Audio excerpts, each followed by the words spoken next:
9ஆம் வகுப்பு கணிதம் பயிற்சி 8.4 1வது கணக்கு. மையப்புள்ளி M தொடர் நிகழ்வெண் பரவலின் ஒரு பிரிவின் மேல் எல்லை B எனில் அதன் கீழ் எல்லை என்ன அப்படின்னு கேட்டிருக்கு. உங்களுக்கு தெரியும், கீழ் எல்லை மேல் எல்லை இரண்டையும் கூட்டி 2ஆல் வகுக்கும் போது தான் மையப்புள்ளி கிடைக்கும்.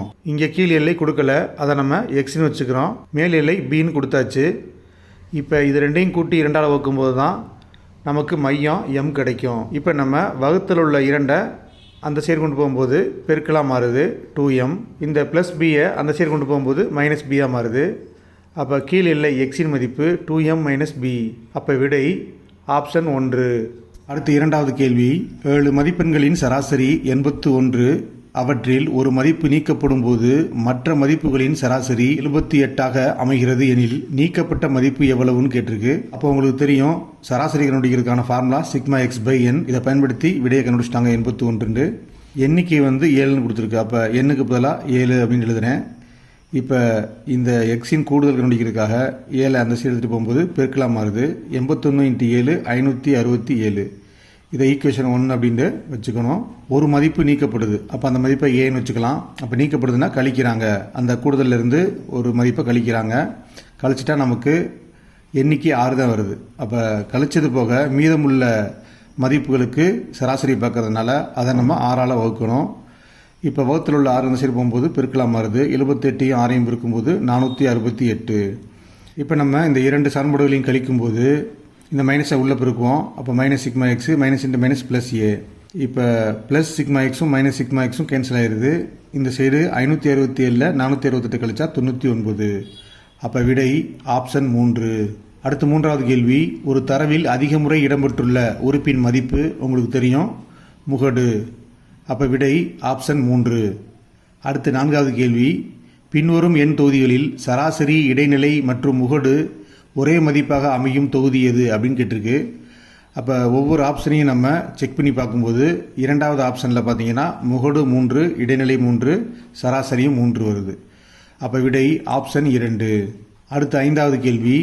சராசரியிலிருந்து அனைத்து எண் உறுப்புகளின் விளக்கங்களின் கூட்டுத்தொகை எவ்வளோன்னு கேட்டிருக்கு. உங்களுக்கு தெரியும், அனைத்து விளக்கங்களையும் கூட்டி பார்க்கும்போது விடை 0 தான் வரும். அப்போ விடை ஆப்ஷன் 1. அடுத்து 6வது கேள்வி. ABCD மற்றும் E இன் சராசரி 28, AC மற்றும் E இன் சராசரி 24 எனில் B மற்றும் D இன் சராசரி என்னன்னு கேட்டிருக்காங்க. உங்களுக்கு தெரியும், சராசரி பார்க்கறதுக்கு ஃபார்முலா σx/n. இந்த ஃபார்முலா வச்சு 28 தான் சராசரி கண்டுபிடிச்சிட்டாங்க. இதில் எத்தனை மதிப்பை எடுத்து கண்டுபிடிச்சாங்க அப்படின்னா 1 2 3 4 5. அப்போ மொத்த மதிப்புகள் 5. அப்போ எண்ணுக்கு பதிலாக நம்ம 5ன்னு போடுறோம்.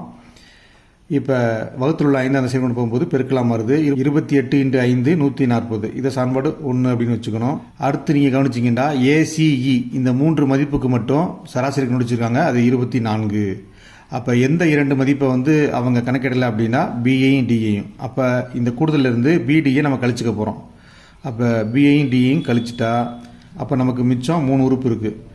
அப்போ இது கழிச்சது போக 3 உறுப்புக்கு தான் சராசரி பார்த்துக்கிறாங்க. அப்போ /3 = 24. வகுத்தல் 3 அங்கிட்டு போகும்போது பெருக்கலாம் வருது. பெருக்குனா 72. இதை சமன்பாடு 2ன்னு வைக்கிறோம். இந்த 2 சமன்பாடையும் நம்ம கழிக்கும்போது 140லிருந்து 72 கழிச்சா 68. அப்போ இது கேன்சல் ஆயிடுது.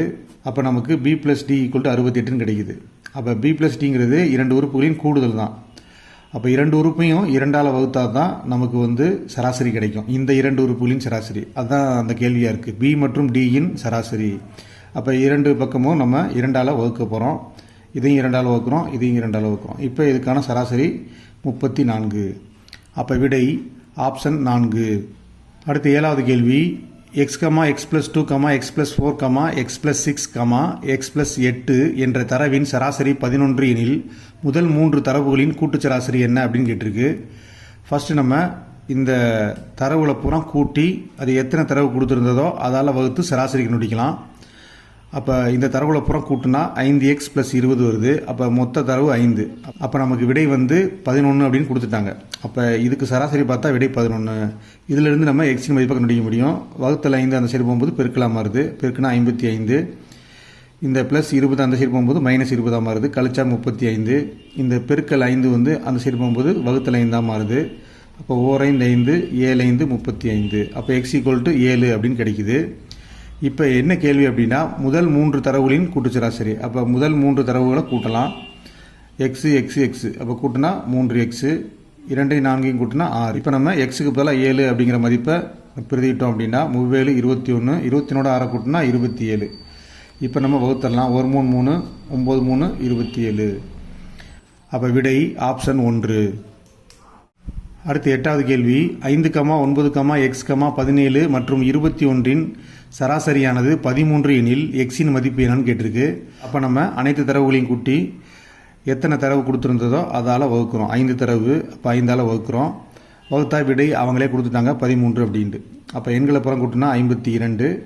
வகுத்தில் உள்ள 5 அந்த சைடு போகும்போது பெருக்கலாம் வருது, பெருக்கினா 65. இந்த ப்ளஸ் 52 அந்த சைடு போகும்போது மைனஸ் 52 ஆகுது, கழிச்சா 13. அப்போ எக்ஸின் மதிப்பு 13. அப்போ விடை ஆப்ஷன் 2. அடுத்து 9வது கணக்கு. முதல் 11 ஈலெண்களின் வர்க்கங்களின் சராசரி என்னன்னு கேட்டிருக்கு. நம்ம இந்த கணக்கில் ஃபஸ்ட்டு முதல் 11 எண்களை எடுத்து வர்க்கம் செய்யணும், அதை கூட்டணும், கடைசியாக நம்ம 11ஆல் வகுக்கணும். அப்போ தான் நம்மளுக்கு சராசரி கிடைக்கும். அப்போ எக்ஸ் பார் ஈக்குவல் டு அனைத்து எண்களையும் வர்க்கம் பண்ணி கூட்டுறோம் பை 11. இப்போ ஒவ்வொன்றா வர்க்கம் பண்ணி இதில் எழுதியிருக்கோம். இதை அப்புறம் கூட்டினா 506 பை 11. இதை 11ஆல் வகுத்தா 1 11 11, 4 11 44, மீதம் 6. இப்போ சேர்த்தா 66. 6 11 66. அப்போ விடை 46. இப்போ நம்ம 11 எண்கள் அப்படிங்கிறதுனால 11 எண்ணையும் வர்க்கம் செய்து கூட்டிட்டோம். ஒருவேளை 30 40 அப்படின்னு கூடுதலான எண்களை வர்க்கம் செய்ய வேண்டி வந்தால் இந்த ஃபார்முலாவை நம்ம யூஸ் பண்ணிக்கலாம். இங்கே 11 எண்களை வர்க்கம் செய்கிறதுக்கு பதிலாக நம்ம இந்த ஃபார்முலாவை யூஸ் பண்ணிக்கலாம். அப்போ நம்ம எண்ணுக்கு பதிலாக 11 போட்டால் 11 எண்ணையும் வர்க்கம் செய்கிறதுக்கான விடை கிடச்சிரும். அப்போ எண்ணுக்கு பதிலாக 11 போடுறோம். 11 12, இதை பெருக்குனா 22, 22 ஒன்று கூட்டினா 23. இதை நம்ம வகுக்க போகிறோம். 1 6 6 12. இதை பெருக்குனீங்கன்னா 506. இந்த 506 விடையை 11ஆல் வகுத்தா நமக்கு 46 கிடைச்சிரும். அடுத்து 10வது கணக்கு. ஒரு எண் தொகுப்பின் சராசரி எக்ஸ் பார் எண் தொகுப்பின் ஒவ்வொரு மதிப்பும் z என்ற எண்ணால் பெருக்கப்படும் போது அதன் சராசரி என்னன்னு கேட்டிருக்கு. உங்களுக்கு தெரியும் சராசரியின் வரையறை. ஒரு சராசரியை ஒரு குறிப்பிட்ட எண்ணால் பெருக்கப்படும் போது அதனுடைய சராசரியும் பெருக்கப்படும். அப்போ விடை ஆப்ஷன் 3.